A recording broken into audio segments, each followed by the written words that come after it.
à toutes et à tous et bienvenue dans Lyon Week-end. Merci de votre fidélité à BFM Lyon. On est ensemble jusqu'à 13h pour faire un tour de l'actu lyonnaise au plus près de chez vous. Nous sommes le dimanche 16 avril. À la une de l'actualité, le métro B à l'arrêt complet jusqu'à vendredi matin. Une interruption en raison des travaux d'extension de la ligne jusqu'à Saint-Genis-Laval. Des bus relais sont mis à disposition entre la gare Pardieu et la gare d'Oulin. Pas de perfluoré dans les sols, mais dans l'étang de Virieu, à Charly, au sud de Lyon, un étang qui accueille régulièrement des dizaines de pêcheurs. Il est conseillé de ne pas consommer les poissons pêchés. Mettre en avant les produits locaux du terroir. Jusqu'à lundi, des chefs de toute la France sont réunis dans le quartier de la Confluence pour la première édition du Festival des terroirs, un événement dédié au bien manger.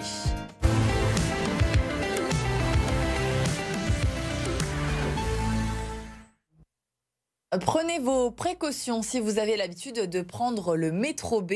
Après 3 jours d'interruption la semaine dernière, la ligne est à l'arrêt complet à partir de ce dimanche jusqu'à vendredi matin.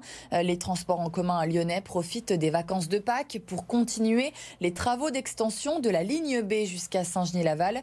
Des bus relais sont mis en place entre les stations Gare Pardieu-Vivier-Merle et Gare d'Oulin toutes les 7 à 15 minutes.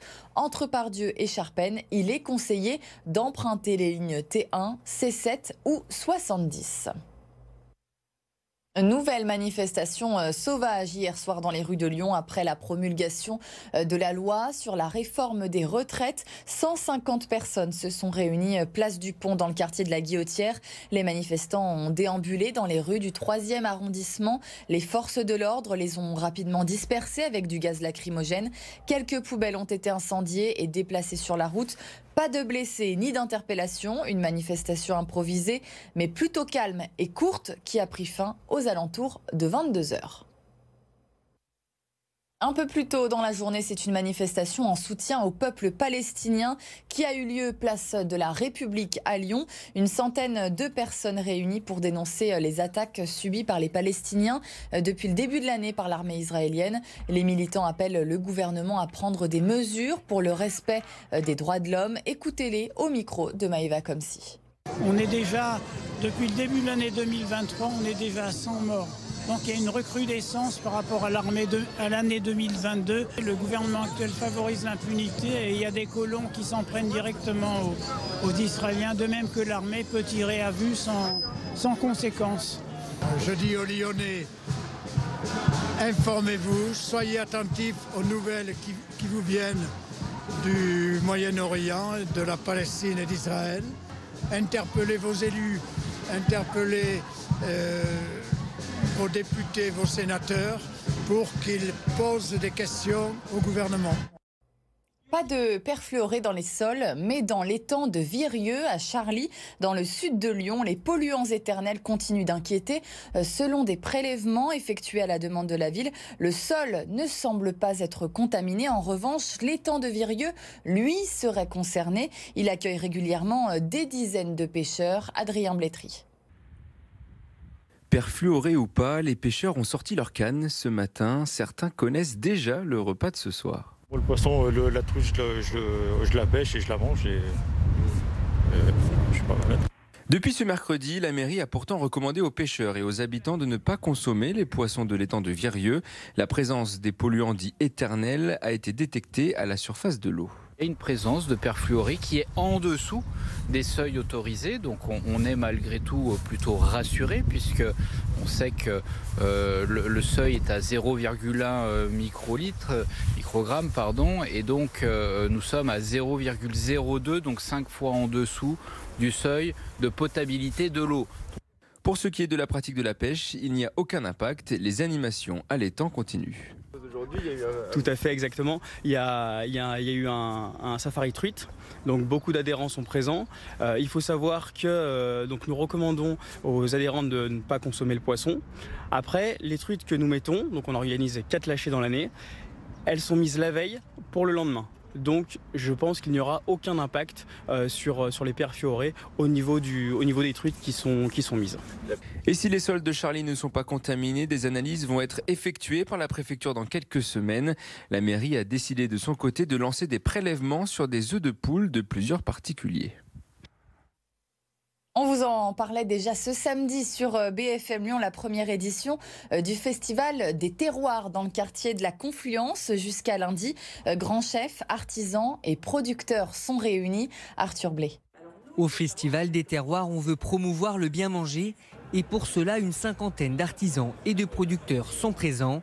Tous fiers de leur région et de leurs produits, le terroir s'appelait aux visiteurs. C'est la cuisine locale, c'est les traditions, c'est ce que l'on mange, ce que l'on boit. Pour moi, ça évoque les bons produits, donc la bonne bouffe, goûter des nouvelles saveurs qu'on ne connaît pas forcément et du coup, c'est sympa. Pour moi, le terroir, c'est des bons produits, mais c'est aussi une façon de travailler les produits qui soient à la fois traditionnels mais aussi innovantes. Pour innover, vous pouvez compter sur les chefs présents au festival. Ils préparent des recettes originales, salées et sucrées pour sublimer les produits. Pour eux, le terroir, ce n'est pas qu'une question de tradition, c'est toute une réflexion. C'est un mode de vie, des convictions, un engagement de pouvoir partager avec les producteurs. J'échange avec eux sur la saisonnalité, sur les produits qui peuvent nous préparer, de la façon dont nous on les prépare pour que eux puissent avancer aussi dans leur processus, c'est incroyable. Le terroir, c'est l'authenticité, c'est le cœur battant de la France. Nous, on n'est que les représentants d'un savoir-faire avec notre imagination, notre créativité, mais on valorise la qualité des produits, les matières premières qui sont extrêmement importantes dans ce terroir français. Des bons produits bien cuisinés, la recette du bonheur semble toute simple.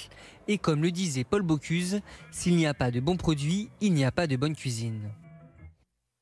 Autre savoir-faire précieux que vous pouvez découvrir à de rares occasions, l'atelier de restauration de mosaïques du musée de Saint-Romain-en-Galles redonne vie à des vestiges du temps des Romains il y a plus de 2000 ans. Il ouvre ses portes au public pendant encore 3 journées avant une longue période de travaux. Jérémy Pain. De larges baies vitrées, une superficie qui permet d'accueillir des mosaïques jusqu'à 100 mètres carrés. Depuis 1981, l'atelier de restauration de Saint-Romain-en-Galles est une référence. Il est unique en France et même au-delà de la France par le volume et la qualité de l'installation. Il a été pensé pour cette activité très particulière, monumentale. La qualité du lieu et l'expertise de la pratique font qu'on a accès aux plus grands marchés internationaux ou nationaux, sur le Louvre, à Abu Dhabi, à Beyrouth, et des choses comme ça. Dans l'atelier, 6 restaurateurs sont à l'œuvre sur la mosaïque du calendrier agricole datant du IIIe siècle, découverte en 1891 à Vienne. On a la chance du coup, avec la reconnaissance, d'avoir des accès à des chantiers de fouilles aussi et à des déposes assez chouettes. Donc on voit passer de très belles choses. Je trouve ça extraordinaire de passer derrière des artisans d'il y a 2000 ans. Assez confidentiel pour le moment, les lieux se visitent seulement une fois par mois et sur rendez-vous. On fait de plus en plus de visites ouvertes et puis dans le grand projet de rénovation du musée, l'atelier va être momentanément déplacé pour faire les travaux et ensuite l'idée ce soit que ce soit plus une aire ouverte pour le public qui puisse aussi en profiter en visitant le musée, en visitant le site archéologique et avoir une vue aussi sur le travail des équipes. La prochaine visite de l'atelier de restauration est programmée le 19 avril. En sport et en tennis, Caroline Garcia qualifie la France pour la phase finale de la Billie Jean King Cup. La Lyonnaise, 5e mondiale, a battu ce samedi la Britannique Harriet Dart 6-1, 6-7, 6-1 à Coventry. Les Bleus rejoignent la Suisse et l'Australie, déjà qualifiées pour la phase finale, qui se disputera les 11 et 12 novembre. Les Françaises ont remporté l'épreuve à 3 reprises, dont la dernière fois en 2019 face à l'Australie. En rugby, le Loup se déplace chez le leader toulousain ce dimanche soir. Une semaine après l'élimination en Challenge Cup, les Lyonnais 4e veulent se relancer en top 14. Une rencontre au parfum de phase finale. Arthur Jean avec Adrien Blétry.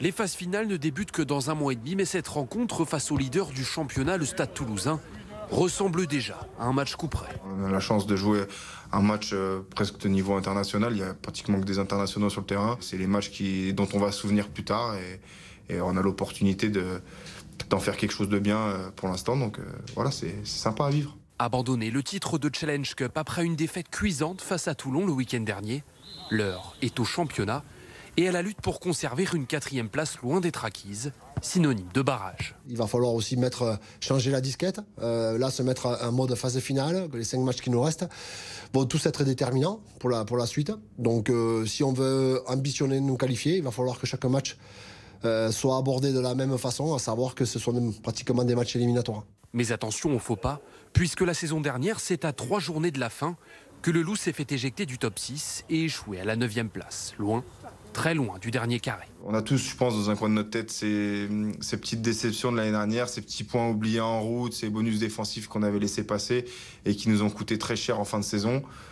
Donc forcément, je pense qu'on y pense tous et on va tous faire le nécessaire pour que ça ne se reproduise pas. Un match que le Loup disputera sans l'un de ses atouts offensifs numéro 1, David Nignashvili.